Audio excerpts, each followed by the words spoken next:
ఎక్కడికైనటువంటి వస్తువు ఆ యేసుక్రీస్తు వారి దగ్గరికి వచ్చి ఆ పడుకున్న బాలయేసు మీద అలా పడాల్సిందంట. అలా ఎప్పుడైతే పడాల్సిందో ఆ యేసుక్రీస్తు వారిలో నుండి ఒక వెలుతురు ప్రభావం ఆ ఈగలోకి ప్రవేశించిందంట.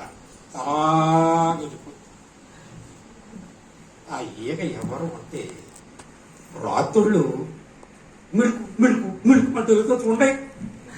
చూసారా అంటే రాత్రులు చూడండి మీరు, మిడుగుడు ఊరు అంటారు.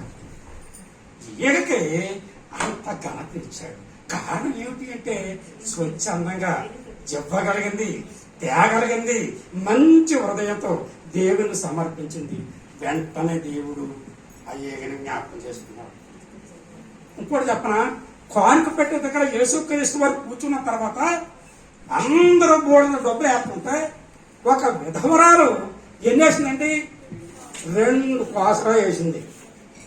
దేవుడు ఒక సర్టిఫికెట్ ఇచ్చాడు ఆవిడికి. ఏమని? అందరికన్నా ఈ విధవరాలు ఆవిడ ఎక్కువ వేసేసిందట. 2 కాసులు ఎక్కువ, కొన్ని వేలు ఎక్కువ. కానీ దేవుని దృష్టిలో ఆ 2 కాసులు ఎక్కువ. ఎందుకు ఎక్కువ అంటే ఆమెకి ఉన్నటువంటి 2 కాసులు తప్ప ఇక్కడ లేదు. వాడికి రేపు ఎలాగా, రాత్రికి ఎలాగా మనం ఎలా బతకాలి అనేటువంటి ఆలోచన లేకుండా ఆ 2 రూపాయలు తీసుకొచ్చి ఆ యేసుక్రీస్తు దగ్గర పెట్టిలో వేసింది. కానీ వేలు వేసిన వారు ఉన్నటువంటి కొంతలో తెచ్చి కొంత వేశారు.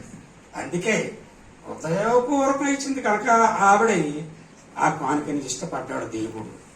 అటువంటి హృదయం, అటువంటి మనసు మనము కలిగి ఉంటే దేవుడు మనకు సర్టిఫికెట్ ఇస్తాడు. ఆ సర్టిఫికెట్ మనము కొడుకును బాగుంటున్న తల్లి, భర్తను బాగున్నటువంటి అమ్మాయి, తండ్రికి బాగుంటున్న బిడ్డలు పొందువును గాక.